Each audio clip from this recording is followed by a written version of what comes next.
We're going to go to Louise Allan, who is from Fife Gingerbread, and like Martin, she's been contributing to the Poverty Alliance panel to give over a number of months their views on what needs to change. And so we're going to go straight now.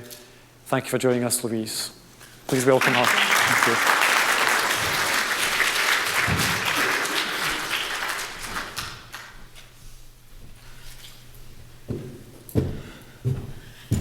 How do I match that? Good morning, firstly. I've never really spoken at anything like this before, so I'm a wee bit nervous. If my legs give way, the mics are fully sensitive. Nobody panic, you'll hear me for the floor, I'm pretty sure.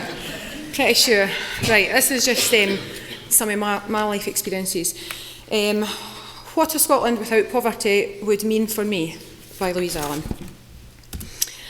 Just to give you some background, my name's Louise, I'm a lone parent and I live in Fife in a former mining village. I've got 3 children from ages 4 to 13. I grew up in a 2-parent, 2-children family. We weren't rich, but we were okay.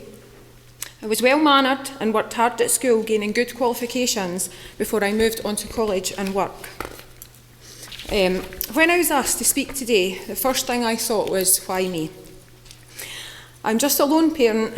I'm not what a lot of people think when you talk about poverty. I had a good childhood. I've never been involved in drugs or crime. I've never slept on the streets or been in prison. But then I started thinking about how hard things can be for me and how many other people, especially lone parents, are in the same boat. I don't want to stand here and play the victim. I don't want anybody to listen and say, oh, what a shame. I'm not that kind of person. I'm strong-willed and I make the best of what I've got. It's not easy, but I get on with it for the sakes of my children and I. Unfortunately, not everyone is like me, and many lone parents face the same challenges and daily struggles, but can't cope as well, causing their children to suffer unduly. I wanted to speak today to highlight some of these difficulties that much of the time go unnoticed, because to someone not living through them, they may seem trivial. They are very much issues that need to be recognised and changed for the future. The main problems. I'm going to tell you about the 3 main problems I've experienced myself and that I know others are facing too. These are around living costs and benefit levels, housing and work. At the end, I'll suggest things I think would help me and others. The first thing is the cost of living and benefit levels. At the moment, it can be really hard just to pay for the basics. These are just a few examples that I've experienced recently. Food. When money's really tight, it can be hard making sure you have enough food in for 4 of you. A few weeks ago, I had tea in for the kids, but I didn't really have enough to make myself a meal. But when I was cooking for them, I heard the front door and noticed something sitting on the step. It was a curry a neighbour had made for me. She didn't know I was struggling that week, so it was very much appreciated and a little overwhelming, to be honest. I usually manage, but it's hard. With the summer holidays coming up, one of the first things I always think about is how to find 3 meals a day for them all, plus snacks in between. For children's clothes, I try to buy better quality things like Clark's shoes so they last the whole year. But they can cost £40, and this year my sons haven't lasted the full year. I shop in charity shops and online to try to get better quality clothing for us. It feels like Christmas when someone hands in a bag of hand-me-downs. Activities for the kids can also be difficult. I don't want them to miss out on things at school. People say that kids can expect certain things, but I've found the opposite. I recently found out my son hadn't gone on a school rugby trip, which he would have loved. Rugby is his only social life with family outings. When I asked him why, I assumed he had lost the letter. He said that he didn't want to ask because he knew I wouldn't have the money. It breaks my heart that he wouldn't want to ask me. School excursions can add up. £5 here, £3 there. You get the picture. The holidays are also really hard. We try to do free things most of the time, like going to the park or the beach. During the holidays there, we visited free caves where the children could look at ancient cave markings and then play in the rock pools for hours and various other things. But even things that don't cost much money mean finding money to travel there for 4 people, provide food and snacks when you're out, and paying to get into certain places. Most free activities are outdoors, so they're weather dependent, which we live in sunny Scotland, so that's not always an option. Children are like sponges, hungry for knowledge and experiences, and why should some children miss out on that vital element of their childhood? It's daunting as a parent when you know you have £20 left to last the rest of the week and your children want an ice cream or a drink, the same as everybody else in the group, and you can't give it to them. Even most friends don't understand. They say they're skint but really have no idea the true meaning of that. When I say I'm skint, I literally am lucky if I have £1 in my purse to choose between milk and bread. Pride sometimes gets in the way and forces me to avoid these situations.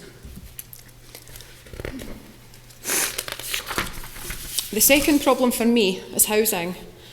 Due to the lack of bigger council housing in my area, I was in a 2-bedroom house with 3 children sharing a few years ago, which you can probably imagine was rather squashed. Between 3 children, 3 beds, all their clothes and all their toys in one room. I applied for a bigger house but was told that realistically the chances of me getting one were almost non-existent, as there were so few and so many people in the same position. I moved to a privately rented house which was bigger but had its own problems. The rent was much higher, so if I'd wanted to move into work I couldn't have managed to do that and pay the rent. It was double the rent of a council house the same size. It was in really poor condition, so was cold and really expensive to heat.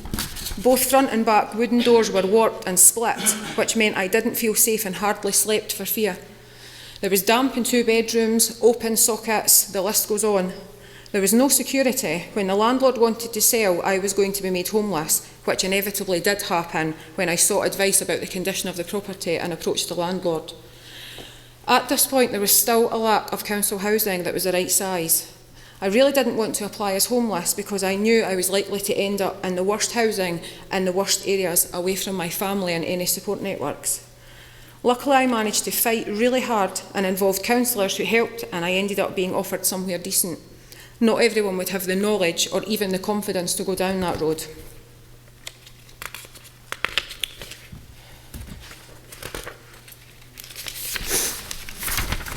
The third problem for me is managing to get into work.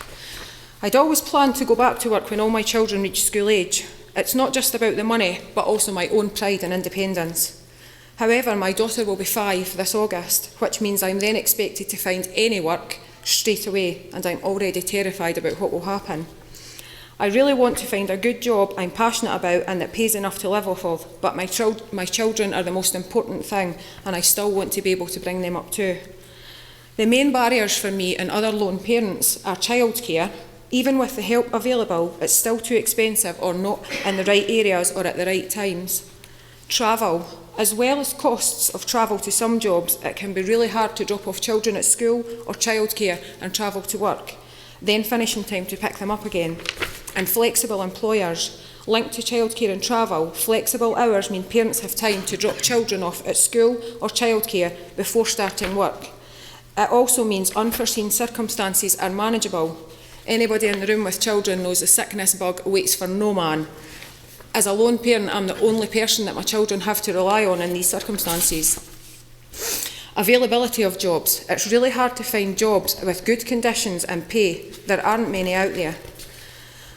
The benefit system. I'm worried already about the benefit system and what will happen when I'm looking for work. I've heard other parents talking about being sanctioned and not being able to feed their children. I'm terrified already about that happening to me. I'm stressed and it really scares me. I don't know how I'll cope. I love my volunteering work and counsellor training, and I don't want to have to give that up while I'm looking for work too, as the job centre can be awkward when it comes to voluntary work. I would love to be able to do work related to that, something I'm very passionate about. But because of childcare, I think I'll be limited to nursery nurse work, which I did before and between the births of my children. These are the main problems I've experienced and that I know other people face too. I think that to help people like me in the future, there are a few different things that need to be looked at. The cost of living and benefit levels. Decent benefit levels for those who can't work, so people aren't worrying about how much food they have or paying for children's school trips. And housing, sufficient good quality affordable housing, better regulations of private landlords to check the quality and give secure of tenure. And work, good quality affordable childcare at the right times and in the right places. Decent jobs, good wages, good conditions and flexibility. And benefits, support from the job centre to help you find a good quality job. Something I haven't mentioned but is crucial if anything is ever going to change is stigma.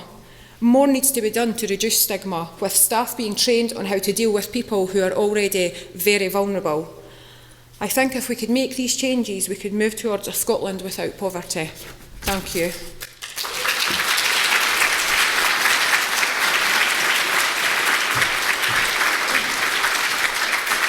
That's great, well done.